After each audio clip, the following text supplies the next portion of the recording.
ஓம் சாந்தி 16/11/2024 காலை முரளி பாப்தாதா. இன்றைய சாக்கார முரளிய முக்கியமான கருத்துக்களை நம்ம பார்க்கலாம்.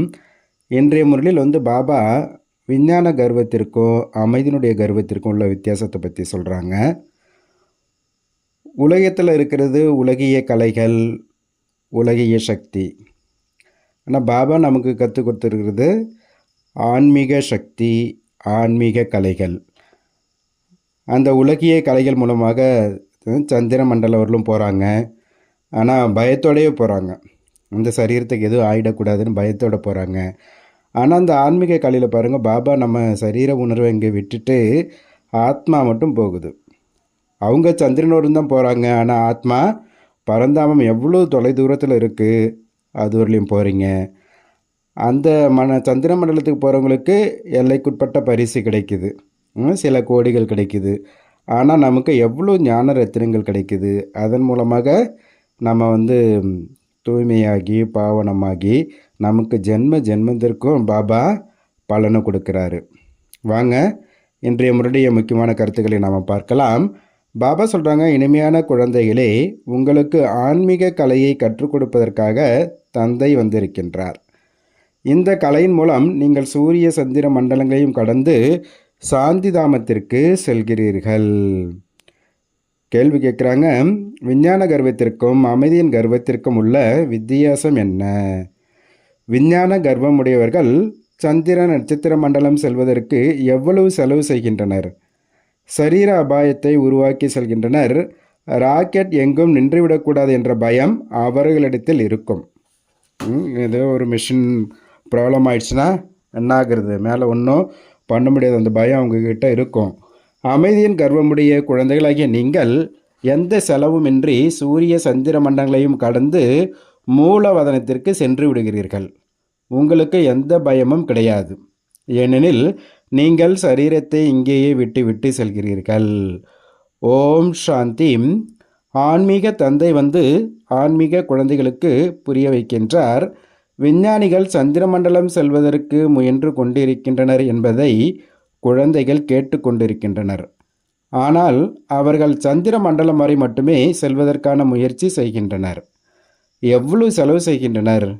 மேலே செல்வதில் அதிகமாக பயப்படுகின்றனர். இப்பொழுது நீங்கள் உங்களை பற்றி சிந்தனை செய்யுங்கள். நீங்கள் எங்கு வசிக்கக்கூடியவர்கள்? அவர்கள் சந்திர மண்டலத்திற்கு செல்கின்றனர். நீங்கள் சூரிய சந்திர மண்டலங்களையும் கடந்து செல்கின்றீர்கள், மூலவதனத்திற்கு செல்கிறீர்கள். அவர்கள் மேலே செல்வதனால் அவர்களுக்கு அதிக பணம் கிடைக்கின்றது. மேலே சுற்றி வந்தால் அவர்களுக்கு லட்சக்கணக்கான பரிசுகள் கிடைக்கின்றன.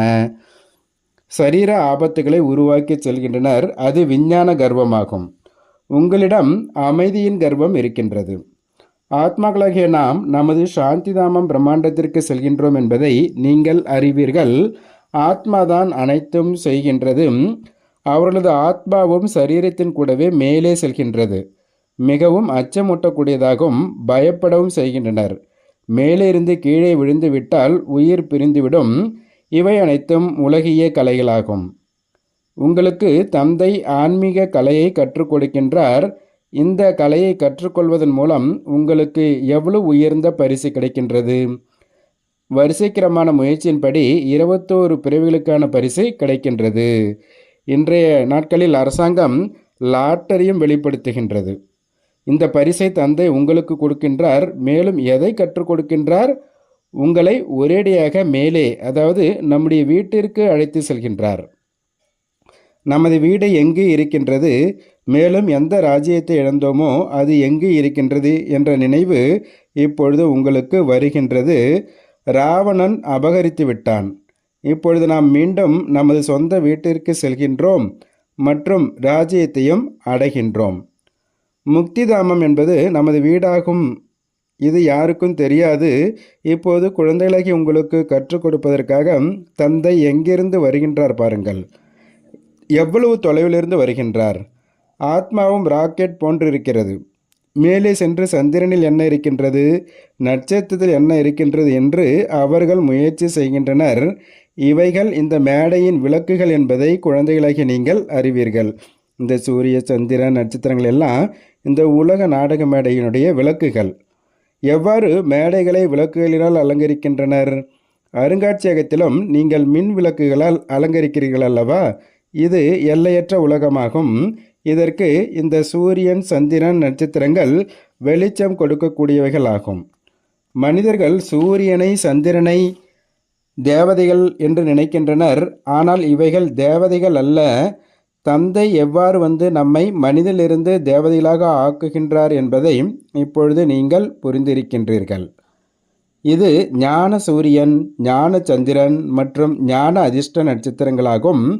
ஞானத்தின் மூலம்தான் குழந்தைகளாகிய உங்களுக்கு சத்கதி ஏற்பட்டு கொண்டிருக்கின்றது. நீங்கள் எவ்வளவு தொலைதூரத்திற்கு செல்கிறீர்கள்? தந்தைதான் வீட்டிற்கு செல்வதற்கான வழி கூறியிருக்கின்றார். தந்தையே அழைத்து செல்லாமல் யாரும் திரும்பி வீட்டிற்கு போக முடியாது. பாபா சொல்கிறாங்க, நீங்கள் தூய்மையதற்கான யுக்தியை தந்தை கூறுகின்றார். குழந்தைகளே, என்னை மட்டும் நினைவு செய்தால் நீங்கள் பதித்திலிருந்து பாவனமாக ஆகிவிடுவீர்கள். உண்மையில் ஆத்மாக்களாகிய நீங்கள் பாவனமாக இருந்தீர்கள். மேலே தனது வீட்டில் இருந்தீர்கள். எப்பொழுது நீங்கள் சத்தியுகத்தில் ஜீவன் முக்தியில் இருந்தீர்களோ அப்பொழுது மற்ற அனைவரும் முக்திதாமத்தில் இருந்தனர். முக்தி மற்றும் ஜீவன் முக்தி இரண்டையும் நாம் சிவாலயம் என்று கூற முடியும். முக்தியில் சிவபாபாவும் இருக்கின்றார். குழந்தைகளாகிய ஆத்மாக்கள் நாமும் இருக்கின்றோம். இது உயர்ந்த ஆன்மீக படிப்பாகும். பாபா சொல்கிறாங்க, அவங்களுடையது பொய்யான உலகிய கர்வமாகும். உங்களுடையது ஆன்மீக கர்வமாகும். அவர்கள் மாயையின் புத்திசாலித்தனத்தை எவ்வளவு காண்பிக்கின்றனர்? மனிதர்கள் அதை பார்த்து அதிகமாக கைத்தட்டுகின்றனர், வாழ்த்துக்கள் கூறுகின்றனர். சந்திர மண்டலத்துக்கு போனாங்க, சக்ஸஸ்ஃபுல்லாக ராக்கெட் விட்டாங்கன்னா அங்கே போயிட்டு என்ன பண்ணுறாங்க, எல்லாம் அதை பார்த்துட்டு கைத்தட்டுறாங்க, வாழ்த்துக்கள் சொல்கிறாங்க. அதிகம் அடையவும் செய்கின்றனர். அதிகபட்சம் 5-10 கோடி அவங்களுக்கு கிடைக்கும். இந்த செல்வம் அனைத்தும் அழிந்து போய்விடும் என்ற ஞானம் குழந்தைகளாகிய உங்களிடம் இருக்கின்றது. இன்னும் குறுகிய காலம்தான் இருக்கின்றது என்று நினையுங்கள். இன்று எப்படி இருக்கின்றோம், நாளை என்ன ஆகும்? இன்று நீங்கள் நரகவாசிகளாக இருக்கிறீர்கள், நாளை சொர்க்கவாசிகளாக ஆகிவிடுவீர்கள். அதுக்கு அதிக நேரம்லாம் ஆகாது. ஆக அவருடையது உலகிய சக்தியாகும், உங்களுடையது ஆன்மீக சக்தியாகும். இதை நீங்கள் மட்டுமே அறிவீர்கள். அந்த உலகிய சக்தியின் மூலம் எதுவரை செல்ல முடியும்? சந்திரன், நட்சத்திரம் வரை சென்றடைவர். மேலும் யுத்தம் ஆரம்பமாகிவிடும். பிறகு அவை அனைத்தும் அழிந்து போய்விடும். அவர்களது கலை இங்கேயே அழிந்துவிடும். அது உலகிய கலையாகும். உங்களுடையது ஆன்மீக உயர்ந்த கலையாகும் சொல்கிறார் பாபா. பாபா சொல்கிறாங்க, நீங்கள் எங்கு செல்கிறீர்கள், பிறகு எப்படி வருகிறீர்கள்? அதாவது நம்ம நினைவு யாத்திரையில் நாம் எங்கே போகிறோம், எப்படி வரோம், அதெல்லாம் யாருக்குமே தெரியாது. இந்த யாத்திரையின் மூலமாக உங்களுக்கு என்ன பரிசு கிடைக்குது என்பதை நீங்கள் மட்டுமே அறிவீர்கள். ஆச்சரியமாக இருக்குது. பாபாவுடைய அதிசயம் இது. இது வேறு யாருக்கும் தெரியாது. மேலும் இது ஒன்றும் புதிய விஷயமும் கிடையாது நீங்கள் சொல்வீங்க. ஒவ்வொரு 5000 ஆண்டிற்கு பிறகும் அவர்கள் இந்த பயிற்சி செய்து கொண்டே இருப்பர். நீங்கள் இந்த சிருஷ்டி என்ற நாடகத்தின் முதல், இடை, கடை, ஆயுள் போன்றவர்களை நன்றாக அறிவீர்கள். ஆக உங்களுக்குள் போதை இருக்க வேண்டும். பாபா நமக்கு என்ன கற்றுக் கொடுக்கின்றார்? மிகவும் உயர்ந்த முயற்சி செய்கிறீர்கள், மீண்டும் செய்வீர்கள். இந்த அனைத்து விஷயங்களையும் வேறு யாரும் அறிந்திருக்கவில்லை. தந்தை குப்தமாக இருக்கின்றார். உங்களுக்கு தினமும் எவ்வளவு புரிய வைக்கின்றார், உங்களுக்கு எவ்வளவு ஞானம் கொடுக்கின்றார். அவர்கள் வரையறைக்குட்பட்டு தான் செல்ல வேண்டி இருக்கின்றது. நீங்கள் எல்லையற்று செல்கிறீர்கள். அவர்கள் சந்திர மண்டலம் வரை செல்கின்றனர். அது பெரிய பெரிய விளக்குகளாகும், வேறு எதுவும் கிடையாது என்றார் பாபா. அவர்களுக்கு பூமி மிகவும் சிறிதாக தென்படுகின்றது. ஆக அவருடைய உலகிய படிப்பிற்கும் உங்களுடைய படிப்பிற்கும் எவ்வளோ வித்தியாசம் இருக்குது அப்படின்றார் பாபா. உங்களுடைய ஆத்மா எவ்வளவு சிறியதாக இருக்குது, ஆனால் ராக்கெட்டை விட வேகமாக இருக்குது அப்படின்றார் பாபா. சொல்கிறாங்க, அவங்க தங்களது கலைகளை வெளிப்படுத்தும் பொழுது அதிக செல்வம் அடைகின்றார்கள். எவ்வளவு வேண்டுமானாலும் அடையட்டும், ஆனால் அவை அனைத்தும் கூடவே வராது என்பதை நீங்கள் புரிஞ்சிருக்கீங்க. இறந்து போயிடுவாங்க, அனைத்தும் அழியக்கூடியவைகள். இப்பொழுது உங்களுக்கு எவ்வளவு மதிப்பான வைரங்கள் கிடைக்கின்றன, இதன் மதிப்பை யாரும் கணக்கிட முடியாது. எவ்வளவு மதிப்பான வைரங்கள் இல்லையா, விலை மதிக்க முடியாது. எவ்வளவு மதிப்பான படிப்பு இருக்கின்றது. இந்த ஒரே ஒரு கீதையைத்தான் மிகவும் மதிப்பானது என்று கூறுகின்றனர். அனைத்து சாஸ்திரங்களுக்கும் சிரோன்மணி ஸ்ரீமத் பகவத்கீதையாகும். அவர்கள் படித்து கொண்டிருக்கின்றனர், ஆனால் பொருளை புரிந்து கொள்வது கிடையாது. கீதை படிப்பதனால் என்ன கிடைக்கும்? என்னை நினைவு செய்தால் நீங்கள் பாவனம் ஆகிவிடுவீர்கள் என்று இப்பொழுது தந்தை கூறுகின்றார். ஆனால் கீதையை படிக்கலாம், ஆனால் ஒருவரு கூட தந்தையிடம் தொடர்பு கிடையாது. பக்தி மாத்திரம் நம்மளும் கீதையை படிச்சுட்டே வந்தோம், ஆனால் அப்பா பற்றியும் தெரியல, அவர் கூட தொடர்பும் வைக்க முடியல. இப்பொழுது இந்த லட்சுமி நாராயண் சித்திரம் உங்கள் முன் இருக்கின்றது.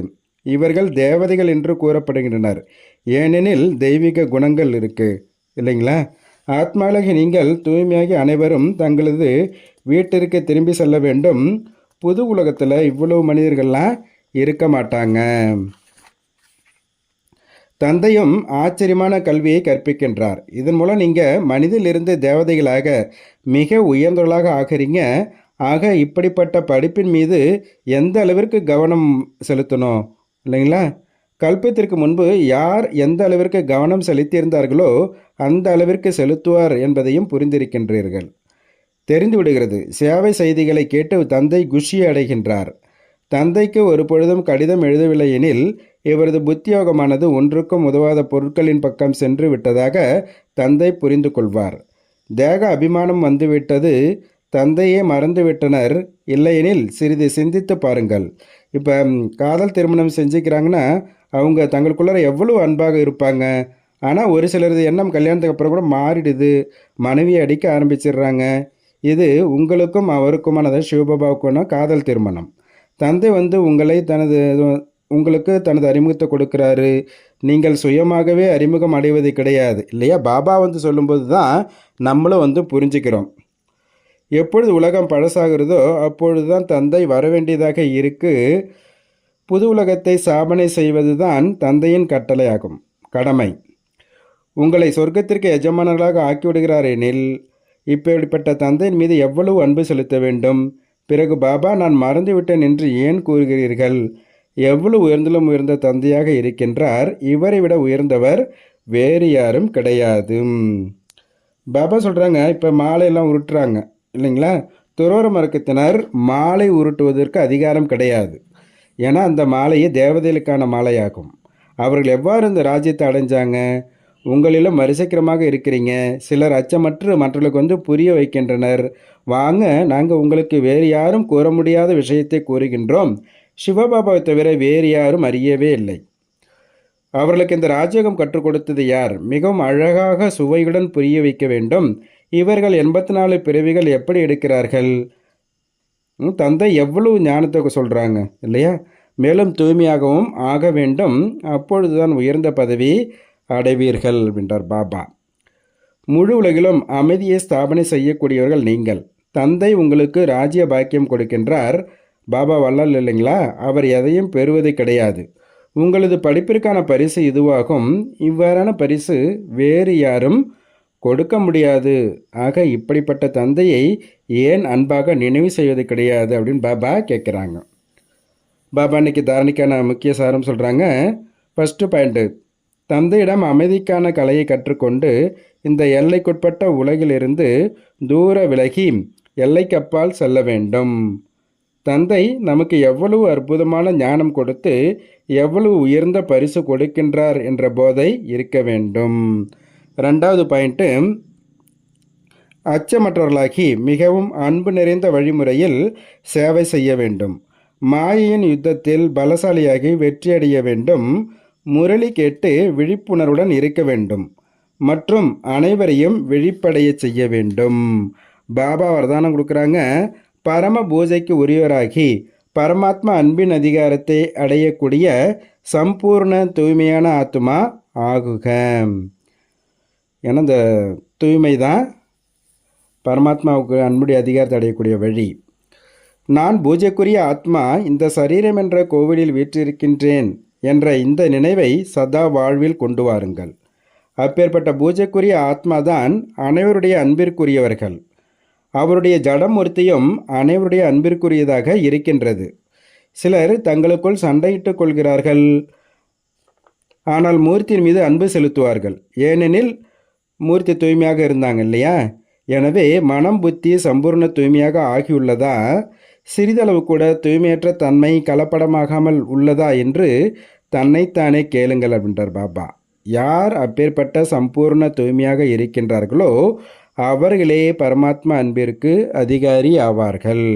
ஸ்லோகன் சொல்கிறாரு, ஞானம் என்ற பொக்கிஷத்தை தனக்குள் தாரணை செய்து ஒவ்வொரு நேரம் ஒவ்வொரு கர்மத்தை புரிதலுடன் செய்பவர்களே ஞான சொரூப ஆத்மா ஆவார்கள்.